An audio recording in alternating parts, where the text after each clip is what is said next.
Sigsag road tayo ngayon. Kaya makabangan nyo na lang. Daanan na to. Ito yung mga binablog nila dati. Tinatawag nilang sigsag road. Pero maliit na butas dyan, papasok din mamaya.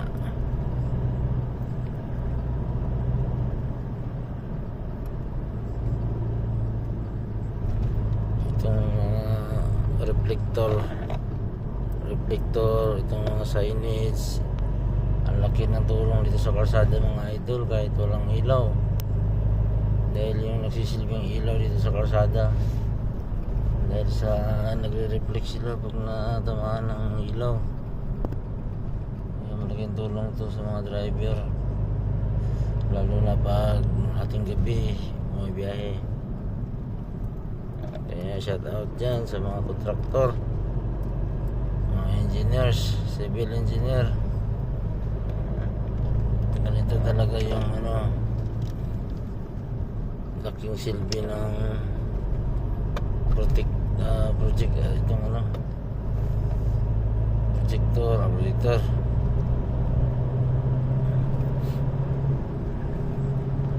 projector lagi, signage, buhol ng buses idol. Mamaya sa unahan papasok tayo dyan sa may maliit na butas. Tingnan natin yung loob kasi gabi na, madaling araw na. Tingnan natin, abang-abangan yung mga idol. Malapit na tayo makapasok dyan.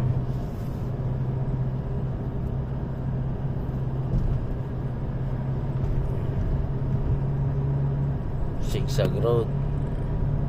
Ito yung sigsag road tinatawag nila. Grabe naman talaga kasigsag idol.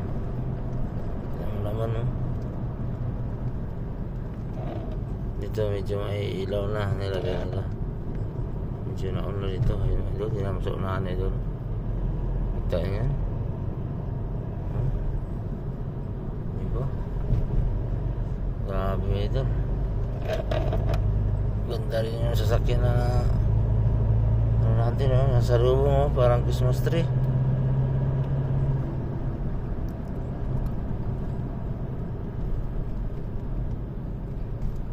Grabe ito.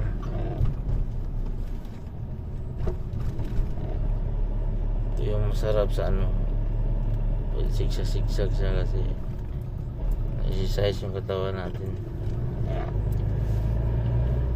Wala yung antok. Ay sigsag siya. Diretso.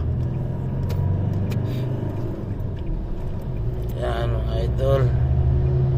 Mahirap kasi pag makaano tayo ng malalaking sasakyan kasi kargado yan. At saka pang subida pa.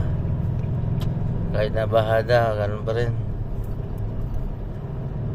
Talagang nag-iingat din sila. Puro tayo. Okay. Dahil mabigat yung karga nila ito.